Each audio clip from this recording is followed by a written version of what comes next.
दोस्तों, बांग्लादेश को world cup से निकाल कर जिस तरह से खुशियां मना रहे हैं, खासतौर पे हमारे हिंदुस्तानी दोस्त, तो आप लोगों से ये कहना चाहूंगा कि आपका क्या ख्याल है कि बांग्लादेश हिम्मत हार के बैठ जाएगा?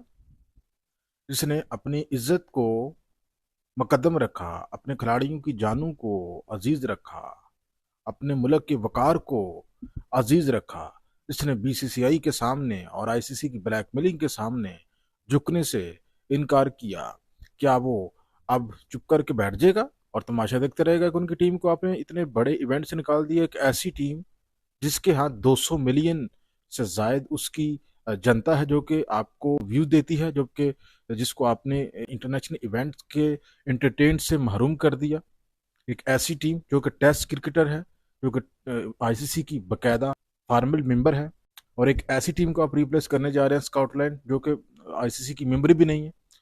तो बांग्लादेश क्या चुप करके बैठने वाला है? भैया सोचना भी ना। बांग्लादेश ने यह फैसला कर लिया है कि अब तुम्हें घसीटेंगे इंटरनेशनल कोर्ट ऑफ जस्टिस में। खेलों से मुतल्लक जो इंटरनेशनल ट्रिब्यूनल है, वहां पे बांग्लादेश क्रिकेट बोर्ड जा रहा है, और उसमें वो बीसीसीआई को भी घसीटने जा रहा है और आईसीसी को भी घसीटेगा।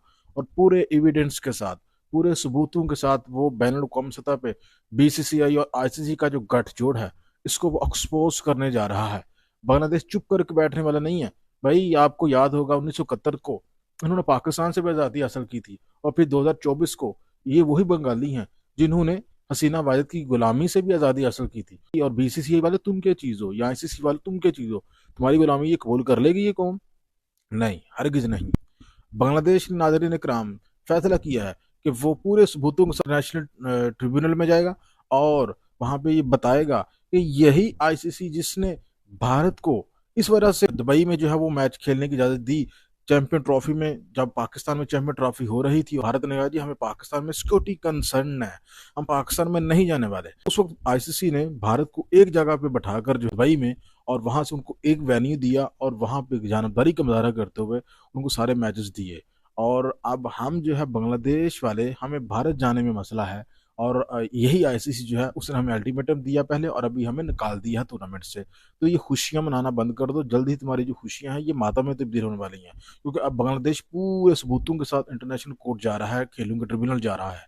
अब वहां आपको मुकाबला होगा बंगाली भाइयों के साथ। तो दाद देनी पड़ती है जी बंगाली भाइयों को, क्योंकि अपने मौकफ के ऊपर डटे रहे, और जिन्होंने भारत जैसे बोर्ड के सामने झुकने से इनकार कर दिया, जिन्होंने खिलाड़ियों की इज्जत और वकार को मुकदम रखा, अपने मुल्क के वकार को मुकदम रखा, तो पूरे पाकिस्तान बंगाली भाइयों आपके साथ खड़ा है।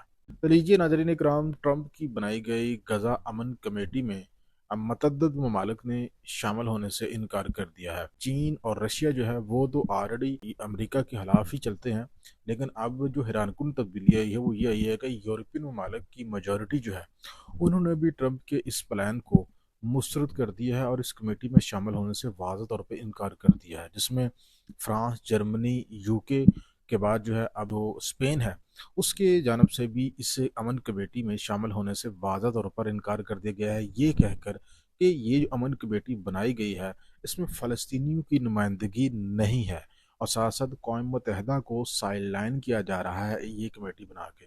तो इसलिए हम इस कमेटी में शामिल नहीं होंगे। वैसे बात अगर मेरिट पे की जाए तो देखें, आज़ाद जो हारजा पॉलिसी होती है उसका यही तकाजा होता है कि आप उसको पहले देखें कि आया कि उसमें फ़लस्तीनियों के लिए कितना काम हो रहा है इस कमेटी की जानब से। फ़लस्तीनियों की नुमाइंदगी है, तो इस कमेटी में फ़लस्तीन की नुमाइंदगी नहीं है।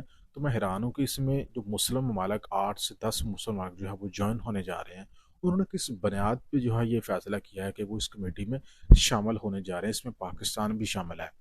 ये तो हकीकत है कि यार ये ममालिक जो है ये डरे हुए हैं अमेरिका से। इनको पता है कि अगर हमने अमेरिका के सामने थोड़ी सी भी उसकी हुकूमतूली की ट्रम्प की, तो एक तो ये टरफ लगा सकता है, दूसरा ये है कि ये रजीम चेंज ऑपरेशन स्पेशलिस्ट है ट्रम्प, तो वो रजीम चेंज भी कर सकता है जो उसकी बात नहीं मानेगा। तो ये जो मुस्लिम ममालिक जिन्होंने साथ दिया है इस कमेटी में जो है वो शामिल हुए हैं, इसमें आपका पाकिस्तान भी शामिल है, इसमें तुर्की है, ये सऊदी अरेबिया है, इसके अलावा इजिप्ट है, कतर, यूएई है, बहरीन है, और दीगर जो इस्लामी ममालिक हैं, इनकी जानब से आंखें बंद करके इस कमेटी में शामिल होने का फैसला किया गया है। ये नहीं देखा गया कि ये जो कमेटी बनाई गई है इसमें तो फ़लस्तीनियों को यार नुमाइंदगी नहीं दी गई। आप जो कमेटी आप बनाने जा रहे हैं फ़लस्तीन के मामले के ऊपर है, और वो फ़लस्तीनी जो कि एक फ़रीक हैं, तो उनको आपने नुमाइंदगी नहीं दी। इसकी जो टॉप कमेटी है ना, एग्ज़ीक्यूटिव कमेटी, उसकी नुमाइंदगी जो है वो ट्रंप के पास है।